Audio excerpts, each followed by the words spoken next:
Sometimes, the deepest love can coexist with the most silent pain. And few people in the world understand this complex truth better than someone who grew up always being compared to an older brother who seemed destined for greatness from the cradle. You can perceive that something is profoundly complicated when a child learns their own name at the same time they learn the phrase, "You are the brother of," as if their identity were permanently an appendix to another person's identity. Seth Curry was born into a family where basketball wasn't just a sport. It was the air everyone breathed. His father, Del Curry, had been a respected professional player. His older brother, Steph, showed signs of extraordinary talent since he could first hold a ball. And Seth? Seth was good. Very good, in fact. But in a family where very good was just the starting point, he discovered early on a devastating truth. No matter how talented you are, if your brother is a phenomenon, you will always be measured against an impossible standard. It was an ordinary summer afternoon when Seth was 8 years old, and Steph was 10. They were on the makeshift court in the backyard, playing one-on-one as they did almost every day. Seth had practiced a new move for weeks, perfecting each movement until it seemed as natural as breathing. That day, he executed the move perfectly. He dribbled past Steph with a speed that surprised them both. He shot and scored. It was a moment of pure triumph. For exactly 3 seconds.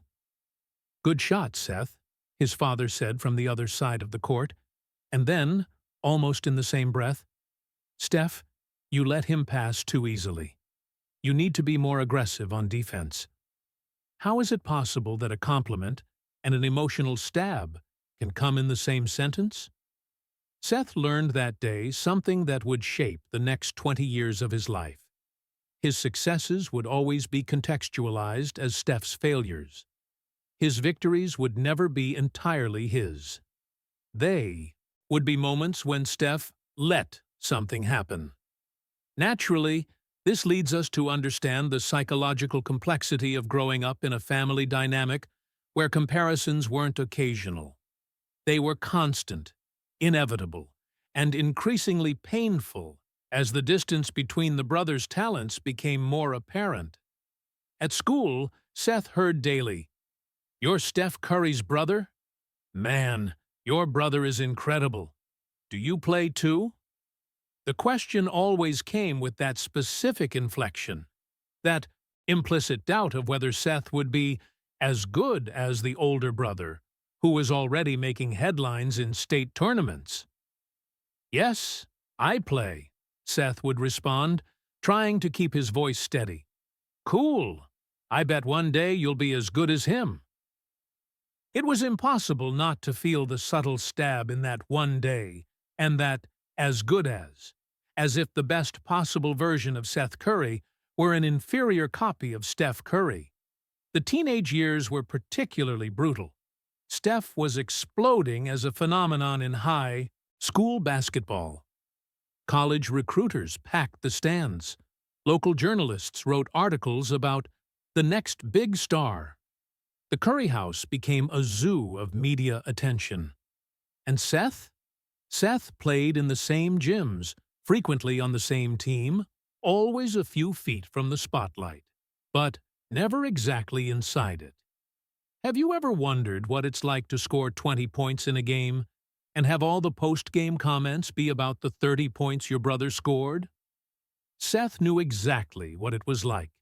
He lived it game after game, season after season. He became extraordinarily skilled at smiling when cameras turned from his solid performances to capture another magical moment from Steph. What's most impressive is how Seth never let that destroy his love for basketball. He could have given up. He could have chosen another path, another sport, anything that would give him his own identity away from his brother's growing shadow. But he didn't give up. Because despite the pain, despite the constant comparisons, despite every time someone asked about Steph when Seth had just done something incredible, he loved the game. And he loved his brother. This is the complexity that few understood. Seth didn't hate Steph. He never hated him. But love between brothers doesn't exist in a simple emotional vacuum. It can coexist with jealousy, with frustration, with that dull pain of never being sufficiently recognized for your own merits. The night Steph was selected in the NBA draft was maximum celebration in the Curry family. And it should be. It was a moment of immense pride. Steph had achieved the dream that very few achieve. Seth smiled in the photos, hugged his brother, said all the right words, and then, alone in his room that night, he cried from a complex mixture of genuine pride and inexpressible pain. Because a part of him knew the shadow that was already long had just become infinite. Naturally, this leads us to the years that followed, when Steph not only entered the NBA, but became a global superstar, when he revolutionized basketball, when he won championships, when he became not just a great player, but a cultural phenomenon that transcended the sport. And Seth? Seth also made it to the NBA. After years in lesser-known colleges, after proving himself repeatedly, he finally made it. He became a professional NBA player. It was an extraordinary achievement. Less than 1% of basketball players in the world make it to the NBA.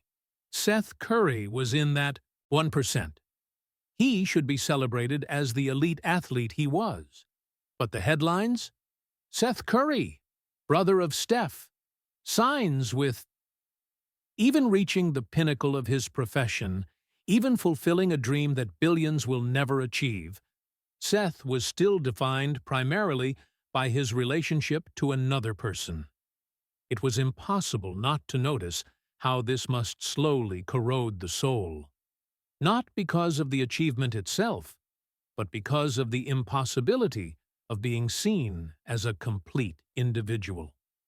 Ben, interviews, journalists always asked questions about Steph. What's it like to play against your brother? Do you think you can be as good as him? What do you learn watching Steph? Seth responded with grace. Always with grace. He praised Steph, talked about family pride, maintained the public narrative of perfect harmony. But inside? Inside, there was a silent war between genuine love for his brother and the deep pain of never escaping the comparison. Have you ever wondered how much emotional weight a person can carry before needing to talk about it? For Seth Curry, it was years, decades actually. He carried that complex pain with admirable dignity. He never spoke badly of Steph publicly, never let natural resentment transform into destructive hostility. But silence has a cost. And the longer Seth kept those feelings stored away, the more they grew like pressure in a pot without a release valve. There were moments, private moments that few saw, where the mask briefly fell. After games where Seth played exceptionally well, but all post-game conversation was about Steph. At family gatherings where aunts and uncles asked about Steph's records before asking how Seth was doing. At one specific Christmas, when Seth was 28 years old and had just had his best professional season, a cousin casually commented, "Seth, you must be so proud to have a brother like Steph. It must be incredible to be part of that story." Seth smiled, agreed, said yes, it was incredible. But that night, alone, he allowed himself to feel the complete truth. He was tired of being part of another person's story. He wanted his story to be recognized for its own merits. What's most impressive is that even that desire carried guilt. Because Seth knew that Steph had never done anything wrong. Steph was never arrogant or diminished Seth. On the contrary, Steph was always supportive, always praised Seth's achievements. The problem wasn't Steph. The problem was the world that could only see Seth through the lens of his relationship to Steph. And that made everything even more complicated. Because at whom do you direct frustration when the person causing your shadow isn't at fault for shining so intensely? Naturally, this leads us to the moment when Seth finally made the bravest decision of his life, breaking the silence. Speaking honestly about the complexity of deeply loving someone whose greatness inadvertently causes your own invisibility. It wouldn't be easy. Opening that box of emotions stored for decades never is. But Seth reached a point where he realized continuing in silence was killing a part of himself. And perhaps, just perhaps, his honesty could help other younger siblings around the world who carried similar silent pains. It was time to tell the truth. Not an angry or resentful truth, but a vulnerable, honest, and profoundly human truth about what it means to love someone and, at the same time, carry the pain of living perpetually in their shadow. The Hayati interview was scheduled. The cameras would be rolling. And for the first time in his life, Seth Curry was about to speak not as Steph Curry's brother, but as Seth Curry, a man with his own story, his own struggles, and his own truth to share. What he was about to say would break hearts around the world, not because it was cruel or full of hatred, but because it was honest in a way that would touch anyone who ever felt invisible next to someone brilliant. The shadow was about to speak. And the world wasn't prepared for the depth of pain that had lived there, silently, for so many years. And then came the moment that Seth Curry had avoided his entire adult life. The moment when he would finally put into words the pain he had carried since childhood. The moment when the mask of proud and supportive brother would finally fall to reveal the complex and profoundly human truth underneath. You can perceive that something extraordinary is about to happen when someone takes the deep breath of someone about to dive into emotional waters they've never publicly explored before. The interview took place in an intimate studio. It wasn't a press conference full of journalists competing for headlines. It was a one-on-one conversation with an interviewer known for creating safe spaces for genuine vulnerability. Seth was seated in a comfortable chair, but his body language revealed everything. Slightly tense shoulders, clasped hands, a gaze that alternated between determination and a fragility he rarely showed in public. Seth, the interviewer began gently, you grew up in the shadow of one of the greatest basketball players in history. For the first time, are you willing to speak honestly about what it was really like? Seth remained silent for a long moment. You could see the internal war happening.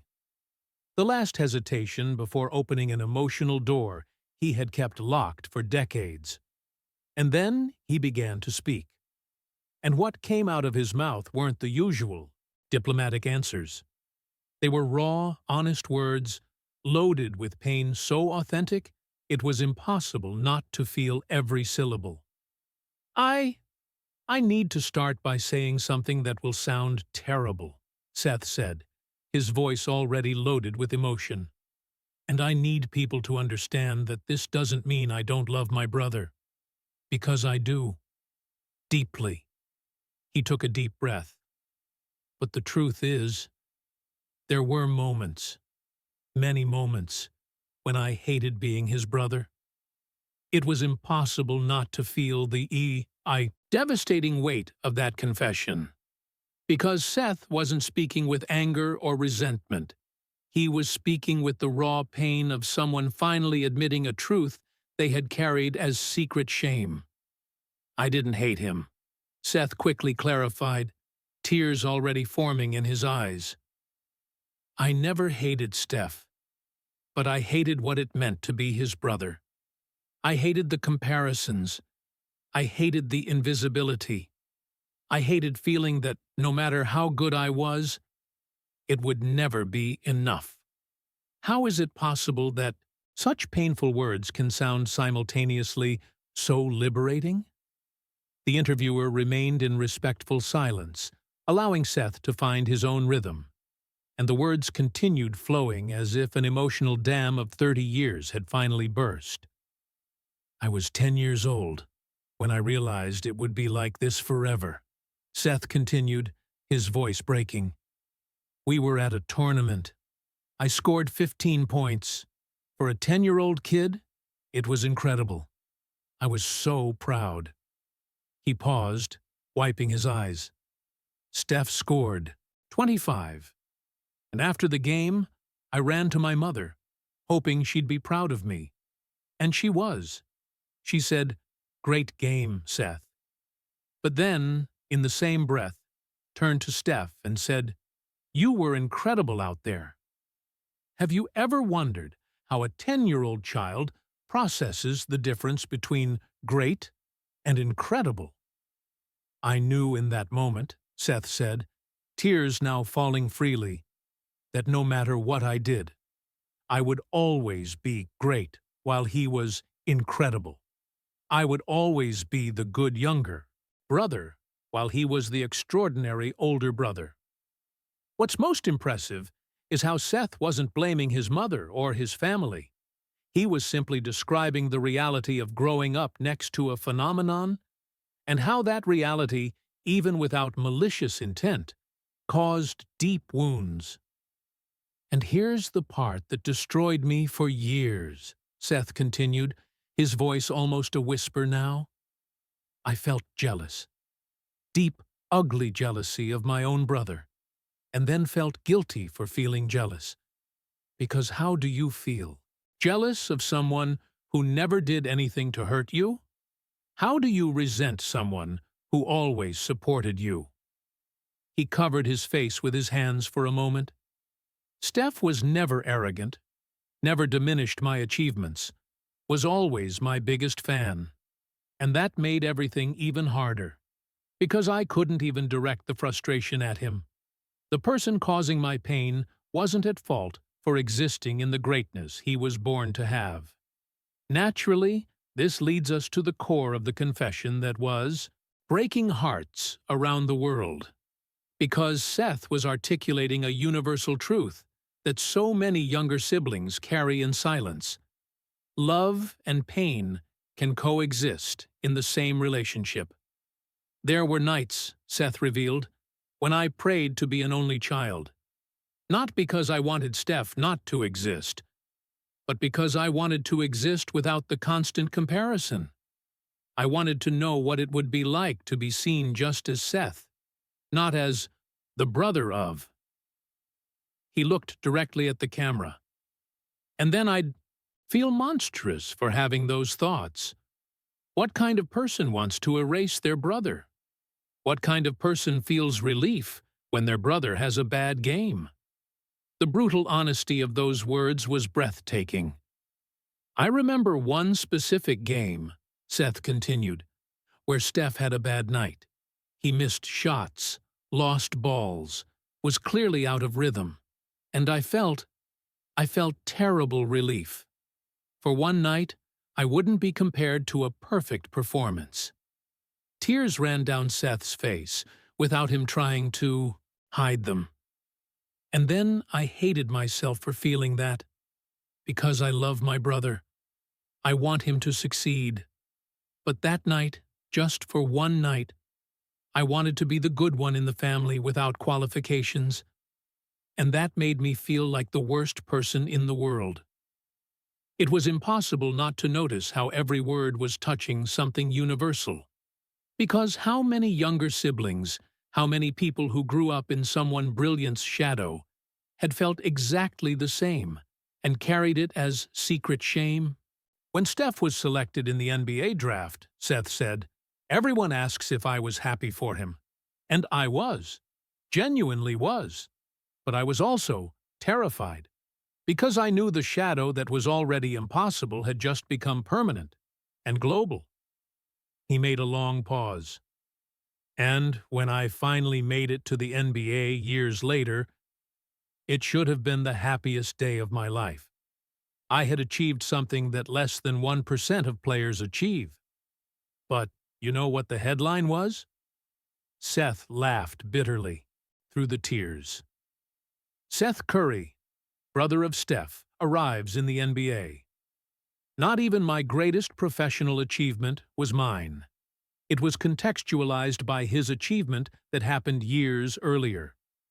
What's most impressive is how Seth was revealing not just his pain, but the psychological complexity of navigating genuine love alongside feelings that society says you shouldn't have about someone you love. I know this will make me seem envious or bitter, Seth said, anticipating judgments. And maybe I am. Maybe all this time I've been exactly the jealous brother people think I am when they talk about us.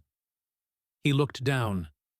But the difference is that I never let it make me treat Steph badly. Never let it make me give up on basketball. Never let it transform me into someone cruel or destructive. I just carried it alone. For decades. Have you ever wondered what the weight is of carrying feelings you're ashamed to have? There was a moment, Seth revealed, a few years ago, where I was seriously considering retiring. Not because I didn't love basketball, but because I was tired. Tired of every interview being about Steph. Tired of every achievement of mine being measured against his. Tired of never being enough. He wiped his eyes again. And then I realized something that changed my perspective. If I retired because of this, I would let the comparison win. I would let the shadow define me forever. So I decided to continue. Not to prove something to the world, but to prove to myself that I had value beyond being someone's brother. It was impossible not to feel the courage it took, not just to continue playing, but to finally speak about all of this publicly. Steph doesn't know the depth of how this affected me, Seth admitted. I never told him. Never wanted to put that burden on him. It's not his fault. He didn't ask to be extraordinary. He just is. Seth looked directly at the camera with devastating vulnerability. But I need people to understand something. You can deeply love someone and still feel pain from being in their shadow. These things aren't mutually exclusive. Love doesn't mean absence of complicated feelings. It means choosing the relationship despite them. He took a deep breath, as if reaching the end of an exhausting emotional journey. I love Steph Curry. He's my brother, my friend, someone I deeply admire. But for years, I also carried pain, jealousy, and that terrible feeling of inadequacy that comes from never being seen as a complete individual.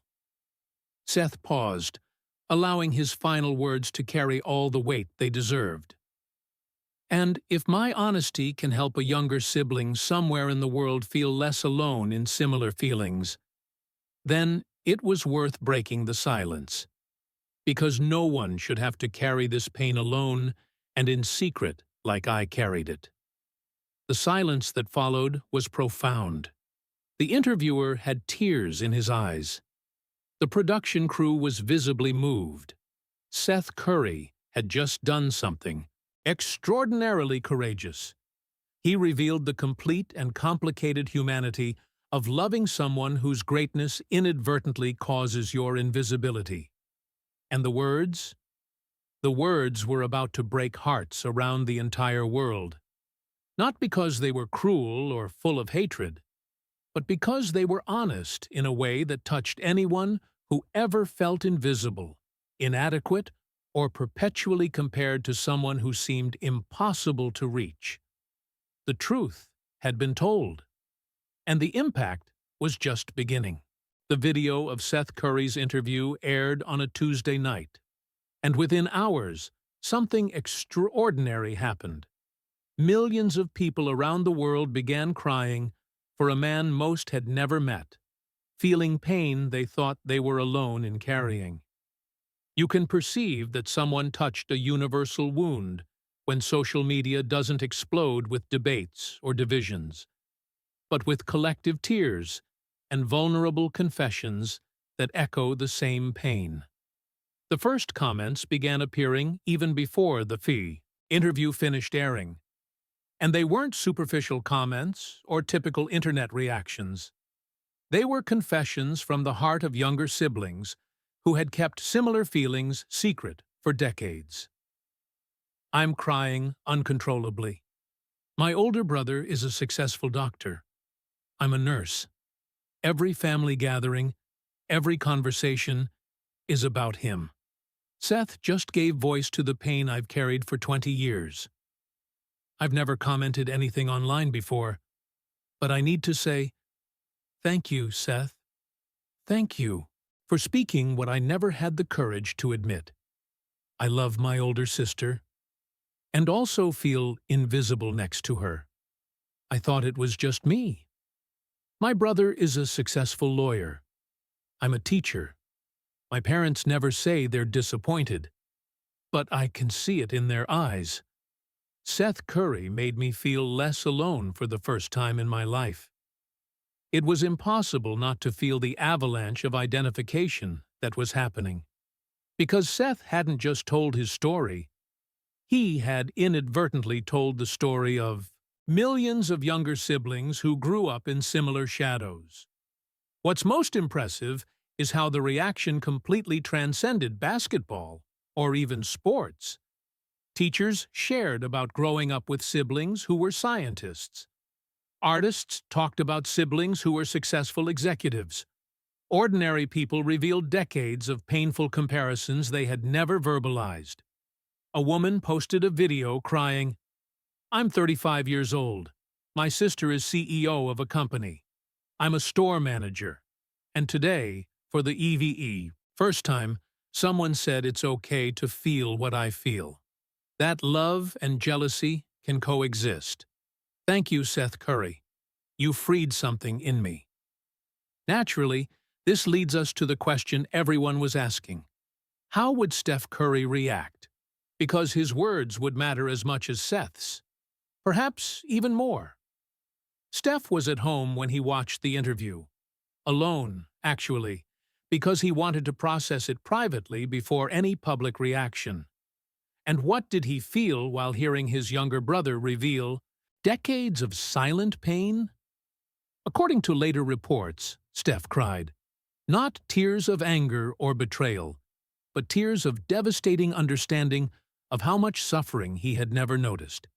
How is it possible to deeply love someone and not know you were causing so much pain? 6 hours after Seth's interview aired, Steph posted on his social media, and what he wrote made the world cry even more. Seth, I just watched your interview, and I'm destroyed. Not because I'm angry, but because I never knew, never realized the depth of what you were carrying. You always seemed so strong, so confident, so proud. I never imagined that underneath there was so much pain. The post continued, I want you to know something. You were never Steph Curry's brother to me. You were always Seth, my younger brother, who challenged me in everything, who made me better, who had a talent I always deeply admired. I'm sorry if the world made you feel different. And I'm even sorrier that I never noticed, and never asked how you really were. Have you ever wondered how much weight lifts from someone's shoulders when they hear, I'm sorry, from whom they needed to hear it? But Steph didn't stop there. He did something even more powerful. I need to confess something too, he wrote. There were times when I felt envy of you, Seth. Envy of how you seemed balanced, how you had your own identity even with all the pressure. how you never seemed to need the validation I desperately sought from everyone around me. I looked at you and thought, he has something I'll never have. Inner peace. The vulnerability of that confession was breathtaking. Steph Curry, one of the most successful athletes on the planet, admitting envy of his brother in the shadow. The truth is, Steph continued, I probably put you on a pedestal the way the world put me on one. I saw you as the brother who had it all together while I was constantly struggling with anxiety about performance and expectations. We were both carrying burdens the other didn't see. It was impossible not to notice the depth of that revelation. Two brothers, each thinking the other had something they didn't have, each carrying pains they kept in silence. Seth, you said in the interview that you love me but also felt pain. I want you to know, I love you too. And now I understand that true love doesn't mean absence of complicated feelings. It means having courage to talk about them. Something you did with bravery I admire more than anything I've ever done on a court. Steph concluded with words that made the entire world cry. You were never invisible to me, bro. But if the rest of the world made you feel that way, then I failed as an older brother to protect you from that. Forgive me for never asking. Forgive me for not noticing. And thank you for finally telling me the truth. Let's talk. For real. Without masks this time. What's most impressive is how that public exchange between the Curry brothers created permission for millions of other families to have conversations they had avoided for years. Siblings began calling each other, not to argue or blame, but to finally be honest about feelings they had kept secret. A man shared, I called my younger brother for the first time in 3 years. I apologized for never noticing that my achievements were causing him pain. We talked for 4 hours. We cried. We healed. Thank you, Curry brothers. A woman posted, I always thought my sister hated me. After seeing Seth and Steph, I had courage to ask. She admitted feelings exactly like Seth's. Now we're closer than ever because we were finally honest. Naturally, this leads us to what happened a few days later. Seth and Steph met in person for the conversation they needed to have for decades. It wasn't filmed, it wasn't published, it was private. As it should be. But both shared later that it was one of the most liberating experiences of their lives. We talked for hours, Seth revealed afterward. I said things I kept for 30 years. Steph listened. Really listened. And then he shared his own struggles I had never known about. We realized we were both carrying wrong perceptions about each other. Steph added, I always thought Seth had peace I didn't have. He always thought I had validation he didn't have. The truth? Neither of us had what the other imagined. But now we have something better. We have honesty. It was impossible not to feel how that radical honesty was not just healing two brothers, but teaching profound lessons about family love to the entire world. Therapists began using the video in sessions. The Curry brothers' story demonstrates perfectly what I try to teach families. Healthy love requires vulnerability. You can love someone and still need to talk about how certain dynamics affect you. Teachers incorporated the story into classes about emotional intelligence. Seth Curry taught something many adults never learn. Complicated feelings don't make you a bad person. They make you human. Pastors preached about it. If the Curry brothers can have this radical honesty, what excuse do we have for keeping resentments in silence? What's most impressive is how the story created an unexpected movement on social media. #DearOlderSibling, where younger siblings honestly shared feelings they had never expressed. Dear older brother, I love you. Always loved you. but growing up being compared to you made me question my own worth for years. It's not your fault, but I needed you to know. Dear sister, you were always the star of the family, and I was always the other daughter. I don't blame you, but the pain was real. And now, thanks to Seth Curry, I have courage to talk about it.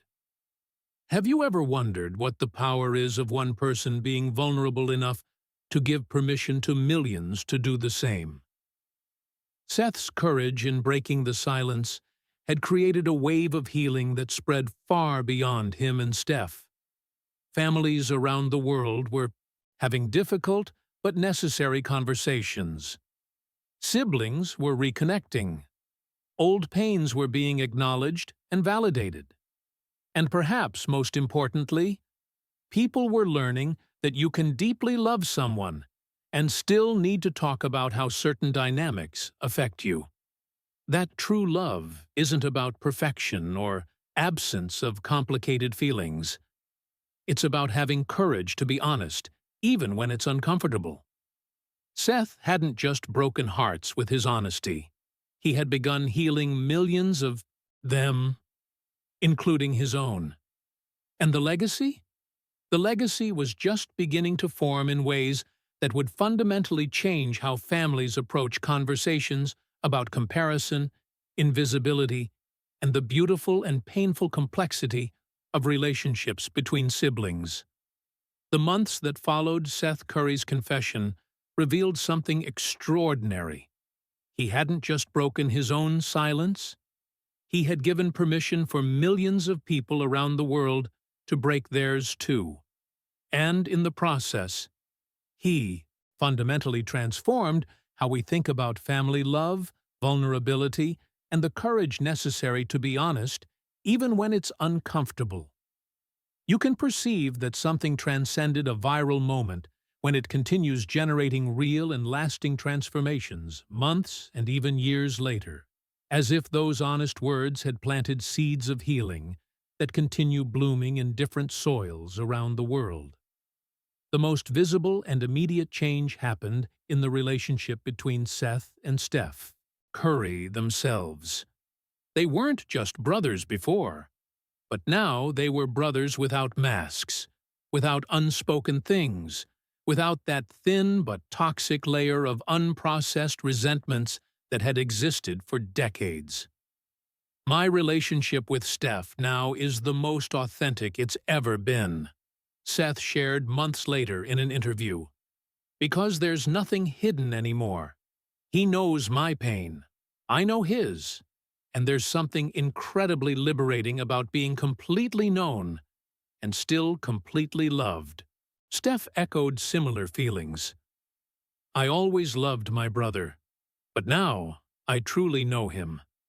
And there's a depth in our relationship now that never existed before.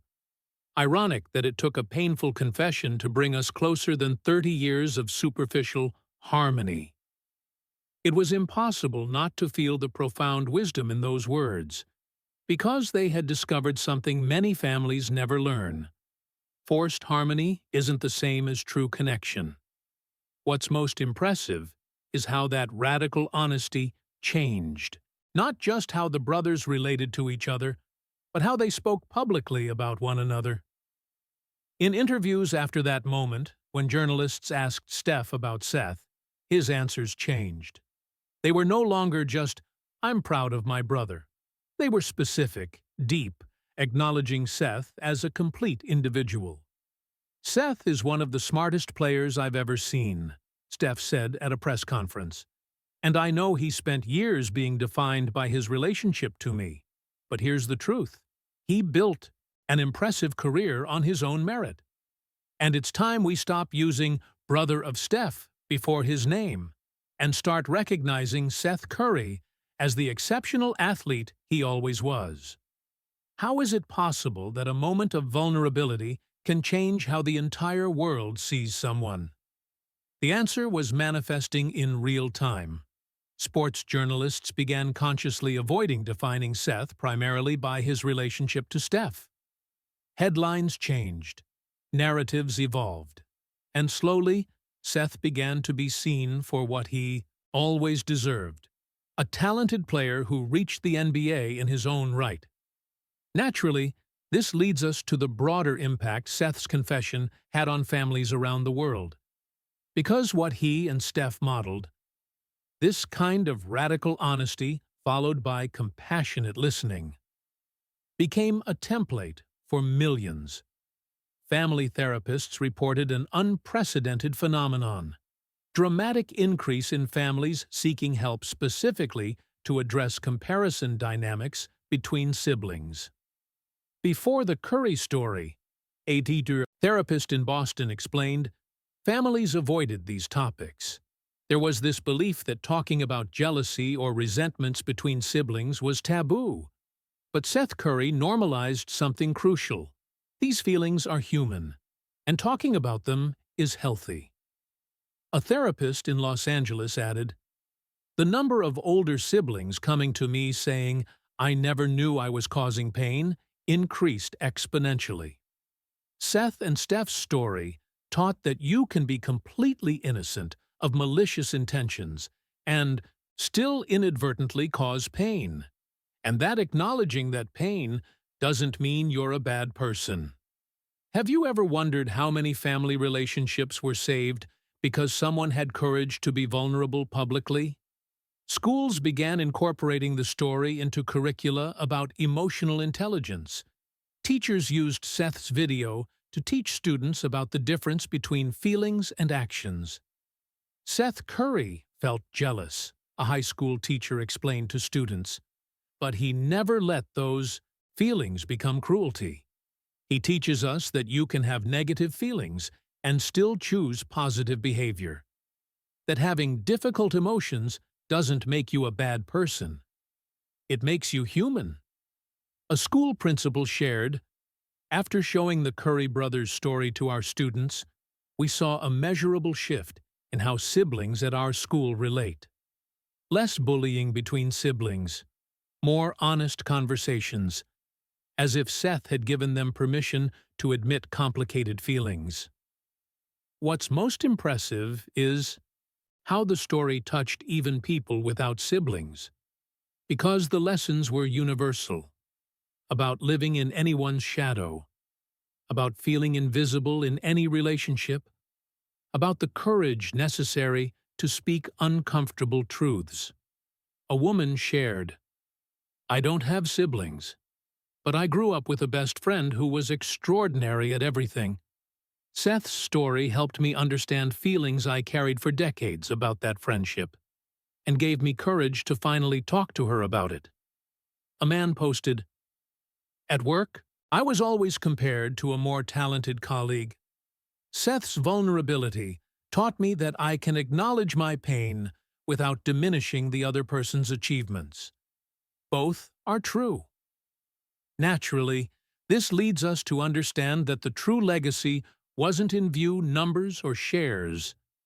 It was in the silent transformations that happened in millions of hearts and homes. Years after that moment, researchers studying family dynamics noticed something fascinating: a measurable shift in how younger generations approach relationships between siblings. Children who grew up after the Curry story show more propensity to express difficult feelings in constructive ways, a study revealed. They learned that vulnerability isn't weakness, it's strength. That love doesn't mean absence of complicated feelings, it means having courage to talk about them. Have you ever wondered what the power is of modeling the behavior you want to see in the world? Seth and Steph Curry did exactly that. They modeled radical honesty. They modeled compassionate listening. They modeled mutual forgiveness. And they modeled the kind of brotherly love that is strong enough to withstand uncomfortable truths. "The greatest gift Seth gave me," Steph reflected years later, "wasn't just his honesty about the pain. It was the trust that our relationship was strong enough to withstand it. He knew me well enough to know I wouldn't reject him. And he was right." Seth added, "And the greatest gift Steph gave me was Not getting defensive, not minimizing my pain, not saying, "But I never meant to." He just listened, acknowledged, and apologized for something that wasn't even his fault. That's mature love.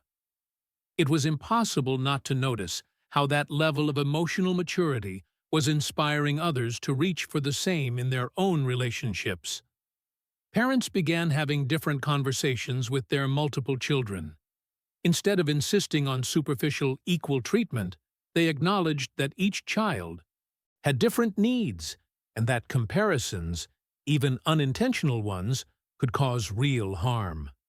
After Seth's story, a father shared, I stopped telling my children, "You're equal to me." Instead, I started saying, "You're unique, and I love each of you for who you are." It seems small, but my younger son said it made all the difference. A mother revealed, I had two sons. One was naturally academic. The other struggled.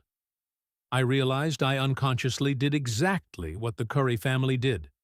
Praised one with incredible and the other with good work.